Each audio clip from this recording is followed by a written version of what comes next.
Hello കൂട്ടുകാരെ, അപ്പോൾ പുതിയൊരു വീഡിയോയിലേക്ക് എല്ലാവർക്കും സ്വാഗതം. അപ്പോൾ നമുക്ക് നേരെ തന്നെ ക്ലാസ്സിലേക്ക് പോവാം. സംസ്ഥാനങ്ങൾ അവയുടെ സവിശേഷതകൾ എന്ന ഭാഗത്തുള്ള കുറച്ച് ക്വസ്റ്റ്യൻസ് ആണ് ഇന്ന് നമ്മൾ നോക്കാൻ പോകുന്നത്. ഇന്ത്യ സ്വതന്ത്രമായത് 1947 ഓഗസ്റ്റ് 15. ഇന്ത്യ റിപ്പബ്ലിക് ആയത് 1950 ജനുവരി 26. ഇന്ത്യയുടെ തലസ്ഥാനം ന്യൂഡൽഹി. ഇന്ത്യയിൽ ഭാഷാടിസ്ഥാനത്തിൽ രൂപീകൃതമായ ആദ്യ സംസ്ഥാനം ആന്ധ്ര. 1953 ഒക്ടോബർ 1 ഇത് സ്ഥാപിതമാവുന്നത്. ഇന്ത്യയുടെ വടക്കേ അറ്റത്തെ സംസ്ഥാനം ഹിമാചൽ പ്രദേശ്. ഇന്ത്യയുടെ തെക്കേ അറ്റത്തെ സംസ്ഥാനം തമിഴ്നാട്. ഇന്ത്യയുടെ കിഴക്കേ അറ്റത്തെ സംസ്ഥാനം അരുണാചൽ പ്രദേശ്. ഇന്ത്യയുടെ പടിഞ്ഞാറേ അറ്റത്തെ സംസ്ഥാനം ഗുജറാത്ത്. ഇന്ത്യയുടെ വടക്കേ അറ്റത്തെ കേന്ദ്രഭരണ പ്രദേശം ലഡാക്ക്. ഇന്ത്യയുടെ തെക്കേ അറ്റത്തെ കേന്ദ്രഭരണ പ്രദേശം ആൻഡമാൻ ആൻഡ് നിക്കോബാർ ദ്വീപുകൾ. ഏറ്റവും കൂടുതൽ വോട്ടർമാരുള്ള ലോക്സഭാ മണ്ഡലം മൽക്കജ്ഗിരി, തെലങ്കാന. ഏറ്റവും കുറവ് വോട്ടർമാരുള്ള ലോക്സഭാ മണ്ഡലം ലക്ഷദ്വീപാണ്. ഏറ്റവും വലിയ ലോക്സഭാ മണ്ഡലം ലഡാക്ക്. ഏറ്റവും ചെറിയ ലോക്സഭാ മണ്ഡലം ചാന്ദിനി ചൗക്ക്, ഡൽഹി. ഇന്ത്യയിലെ ക്ലാസിക്കൽ ഭാഷകൾ 6 ക്ലാസിക്കൽ ഭാഷകളാണ് ഉണ്ടായിരുന്നത്. നിലവിൽ 11 എണ്ണം ഉണ്ട്. തമിഴ്, തെലുങ്ക്, കന്നഡ, സംസ്കൃതം, മലയാളം, ഒഡിയ എന്നീ 6 എണ്ണമാണ് ആദ്യം ഉണ്ടായിരുന്നത്. നിലവിലെ മറാത്തി, പാലി, പ്രാകൃത്, ആസാമീസ്, ബംഗാളി എന്നീ ഭാഷകൾ കൂടി 2024 കൂട്ടിച്ചേർത്തു. ഇന്ത്യയിലെ ആകെ പോസ്റ്റൽ സോണുകൾ 9. ഇന്ത്യയുടെ ആകെ റെയിൽവേ സോണുകൾ 18. ഭരണഘടന അംഗീകരിച്ച ഭാഷകൾ 22. ഇന്ത്യയിലെ സംസ്ഥാനങ്ങളിൽ ഏറ്റവും വലുത് രാജസ്ഥാൻ. ഏറ്റവും ചെറിയ സംസ്ഥാനം ഗോവ. ഏറ്റവും വലിയ കേന്ദ്രഭരണ പ്രദേശം ലഡാക്ക്. ഏറ്റവും ചെറിയ കേന്ദ്രഭരണ പ്രദേശം ലക്ഷദ്വീപ്. ഏറ്റവും വലിയ ജില്ല കച്ച്, ഗുജറാത്ത്. ഏറ്റവും ചെറിയ ജില്ല മാഹി, പുതുച്ചേരി. വിഹാരങ്ങളുടെ നാട് എന്നറിയപ്പെടുന്ന സംസ്ഥാനം ബീഹാർ. 5 നദികളുടെ നാട് എന്നറിയപ്പെടുന്നത് പഞ്ചാബ്. രത്നങ്ങളുടെ നാട് എന്നറിയപ്പെടുന്നത് മണിപ്പൂർ.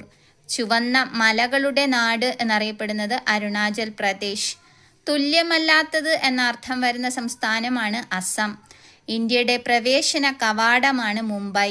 ഹൈടെക് നഗരം എന്നറിയപ്പെടുന്നത് ഹൈദരാബാദ്. ഇന്ത്യയുടെ സാമ്പത്തിക തലസ്ഥാനം മുംബൈ.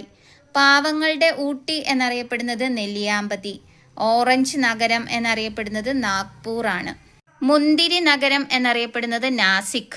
ദക്ഷിണേന്ത്യയുടെ ധാന്യ കലവറ എന്നറിയപ്പെടുന്നത് തഞ്ചാവൂർ. ചന്ദന നഗരം എന്നറിയപ്പെടുന്നത് മൈസൂർ.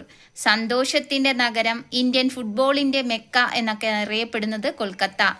ഇന്ത്യയുടെ കൽക്കരി നഗരം ധൻബാദ്. ഇന്ത്യയുടെ യോഗ തലസ്ഥാനം ഋഷികേശ്. ഫോർട്ട് വില്യത്തിൻ്റെ പുതിയ പേര് വിജയ് ദുർഗ്. ഔറംഗാബാദിൻ്റെ പുതിയ പേര് സാംബാജി നഗർ. അലഹബാദ് നിലവിൽ അറിയപ്പെടുന്നത് പ്രയാഗ്രാജ്. ചിറാപുഞ്ചിയുടെ പുതിയ പേര് സോഹ്റ.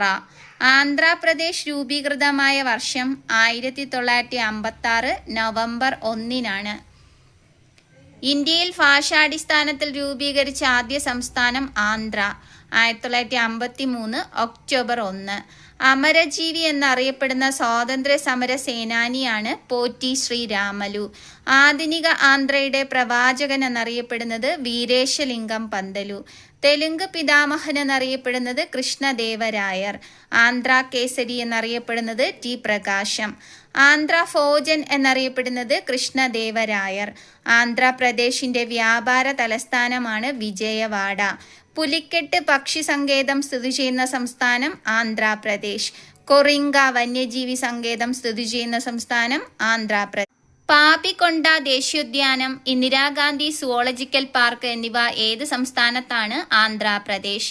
കേന്ദ്ര പുകയില ഗവേഷണ കേന്ദ്രം സ്ഥിതി ചെയ്യുന്നത് രാജമുന്ദ്രി ആന്ധ്രാപ്രദേശിലാണ്. ഫെർട്ടിലൈസർ നഗരം എന്നറിയപ്പെടുന്നത് കാക്കിനാഡ. രണ്ടാം മദ്രാസ് എന്നറിയപ്പെടുന്നത് കാക്കിനാഡ. ആന്ധ്രാപ്രദേശിന്റെ സാംസ്കാരിക തലസ്ഥാനമാണ് രാജമുന്ദ്രി. കിഴക്കൻ നേവൽ കമാൻഡിന്റെ ആസ്ഥാനം സ്ഥിതി ചെയ്യുന്നത് വിശാഖപട്ടണം. ഇന്ത്യയിലെ ആദ്യത്തെ സബ്മറൈൻ മ്യൂസിയം വിശാഖപട്ടണത്താണ്. ഇന്ത്യയിലെ ആദ്യത്തെ അന്തർവാഹിനി മ്യൂസിയമാണ് INS കുർസുര. ഇത് വിശാഖപട്ടണത്താണ് സ്ഥിതി ചെയ്യുന്നത്. സൈബർ ക്രൈം തടയുന്നതിനായുള്ള ആന്ധ്രാപ്രദേശ് പോലീസിന്റെ പ്രത്യേക വിഭാഗമാണ് ഇ കോപ്സ്. ആന്ധ്രാപ്രദേശിനെ വിഭജിച്ച് രൂപീകരിച്ച സംസ്ഥാനമാണ് തെലങ്കാന. യാനം പട്ടണം സ്ഥിതി ചെയ്യുന്ന നദീതീരം ഗോദാവരി. ഗോദാവരി നദി ബംഗാൾ ഉൾക്കടലിൽ പതിക്കുന്ന സ്ഥലം നരസാപുരം. ദക്ഷിണേന്ത്യയുടെ ധാന്യപ്പുര എന്നറിയപ്പെടുന്ന delta Krishna Godavari delta. Indian institute of oil research സ്ഥിതി ചെയ്യുന്നത് പാം റിസർച്ച് സ്ഥിതി ചെയ്യുന്നത് Pedavegi. Indian institute of oil palm research സ്ഥിതി ചെയ്യുന്നത് പെടവേഗി. ബ്രിട്ടീഷുകാർ ദക്ഷിണേന്ത്യയിൽ ആദ്യ ഫാക്ടറി സ്ഥാപിച്ച സ്ഥലം മസൂലിപട്ടണം. ഇന്ത്യൻ ദേശീയ പതാക തയ്യാറാക്കിയ പിംഗലി വെങ്കയ്യ ജനിച്ചത് ഏത് സംസ്ഥാനത്താണ്? ആന്ധ്രാപ്രദേശ്. ഇന്ത്യയുടെ നെല്ലറ, ഇന്ത്യയുടെ മുട്ടപ്പാത്രം, കൊഹിന്നൂർ ഓഫ് ഇന്ത്യ എന്നിങ്ങനെ അറിയപ്പെടുന്ന സംസ്ഥാനം ആന്ധ്രാപ്രദേശ്. പെലിക്കൺ ഫെസ്റ്റിവൽ നടക്കുന്ന അടപ്പക പക്ഷി സങ്കേതം സ്ഥിതി ചെയ്യുന്ന സംസ്ഥാനം ആന്ധ്രാപ്രദേശ്. പഞ്ചായത്തി രാജ് നിലവിൽ വന്ന ആദ്യത്തെ ദക്ഷിണേന്ത്യൻ സംസ്ഥാനമാണ് ആന്ധ്രാപ്രദേശ്. ഇന്ത്യയിൽ 100% വൈദ്യുതീകരണം കൈവരിച്ച ആദ്യത്തെ സംസ്ഥാനം ഗുജറാത്താണ്. രണ്ടാം സ്ഥാനത്ത് ആന്ധ്രാപ്രദേശാണ്. എല്ലാ ഗ്രാമങ്ങളും പൂർണ്ണമായിട്ടും വൈദ്യുതീകരിച്ച ആദ്യ സംസ്ഥാനം ഹരിയാന. അരുണാചൽ പ്രദേശ് രൂപീകൃതമായ വർഷം 1987 ഫെബ്രുവരി 20. നേഫ എന്നറിയപ്പെട്ടിരുന്ന സംസ്ഥാനമാണ് അരുണാചൽ പ്രദേശ്. അരുണാചൽ പ്രദേശ് സംസ്ഥാനം രൂപം കൊള്ളാൻ കാരണമായ ഭരണഘടനാ ഭേദഗതി 55ാം ഭരണഘടനാ ഭേദഗതി 1987. അരുണാചൽ പ്രദേശിന്റെ തലസ്ഥാനം ഇറ്റാനഗർ. അരുണാചൽ പ്രദേശിലെ ഗോത്രവർഗമായ അബദാനി വർഗത്തെക്കുറിച്ച് സ്റ്റുവർട്ട് ബ്ലാക്ക് ബൺ എഴുതിയ നോവലാണ് into the hidden Valley. Arunachal പ്രദേശിലെ ഗോത്രവർഗമായ അബദാനി വർഗത്തെക്കുറിച്ച് സ്റ്റുവർട്ട് ബ്ലാക്ക് ബൺ എഴുതിയ നോവലാണ് ഇൻടു ദി ഹിഡൻ വാലി. ഉദയസൂര്യന്റെ നാട് എന്നറിയപ്പെടുന്ന ഇന്ത്യൻ സംസ്ഥാനം അരുണാചൽ പ്രദേശ്. അസം സംസ്ഥാനം രൂപീകൃതമായത് 1950 ജനുവരി 26.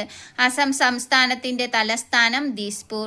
സാത്രിയ ഏത് സംസ്ഥാനത്തെ നൃത്തരൂപമാണ്? അസം. മുഗ സിൽക്ക് ഉൽപ്പാദിപ്പിക്കുന്ന ഇന്ത്യൻ സംസ്ഥാനം അസം. അസമിന്റെ സാംസ്കാരിക തലസ്ഥാനമാണ് ജോർഹത്ത്. ടീ ഫെസ്റ്റിവൽ നടക്കുന്ന ഇന്ത്യൻ സംസ്ഥാനം അസം. ഇന്ത്യയുടെ തേയിലത്തോട്ടം അല്ലെങ്കിൽ ചായത്തോട്ടം എന്നിങ്ങനെ അറിയപ്പെടുന്ന സംസ്ഥാനം അസം. GST ബിൽ അംഗീകരിച്ച ആദ്യ ഇന്ത്യൻ സംസ്ഥാനം അസം. അസമിലെ മാഞ്ചസ്റ്റർ എന്നറിയപ്പെടുന്ന സ്ഥലം സാൻകുച്ചിയാണ്. ബ്രഹ്മപുത്രയുടെ പാട്ടുകാരൻ എന്നറിയപ്പെടുന്നത് ഭൂപൻ ഹസാരിക. കാസിരംഗ നാഷണൽ പാർക്ക് സ്ഥിതി ചെയ്യുന്ന സംസ്ഥാനം അസം. കാട്ടുകുതിരകൾക്ക് പ്രസിദ്ധമായ അസമിലെ നാഷണൽ പാർക്കാണ് ദിബ്രു സൈക്കോവ. കിഴക്കിന്റെ പ്രകാശ നഗരം എന്നറിയപ്പെടുന്ന ഇന്ത്യൻ നഗരം ഗുവാഹത്തി. GI ടാഗ് ലഭിച്ച ആസാമിലെ പ്രധാന കാർഷിക ഉൽപ്പന്നങ്ങളാണ് കാർബി അലോഗ് ഇഞ്ചി, തേസ്പൂർ ലിച്ചി, ജോഹ അരി, ബോക്ക ചൗൾ അരി, കാജി നീമു. അസമിലെ നാരങ്ങയാണ് കാജി നീമു. ചോക്കുവ അരി. അപ്പോൾ GI ടാഗ് ലഭിച്ച ആസാമിലെ പ്രധാന കാർഷിക ഉൽപ്പന്നങ്ങളാണ് കാർബി അലോഗ് ഇഞ്ചി, തേസ്പൂർ ലിച്ചി, ജോഹ അരി, ബോക്ക ചൗൾ അരി, കാജി നീമു. ആസാമിലെ നാരങ്ങയാണ് കാജി നീമു, ചോക്കുവ അരി എന്നിവ. അപ്പോൾ ഇന്നത്തെ ക്ലാസ് ഇത്രയാണ്. ബാക്കി സംസ്ഥാനങ്ങളുടെ കുറച്ച് ക്വസ്റ്റ്യൻസും കൂടി ഉണ്ട്. അതുമായിട്ട് വീണ്ടും നമുക്ക് കാണാം. Okay, by.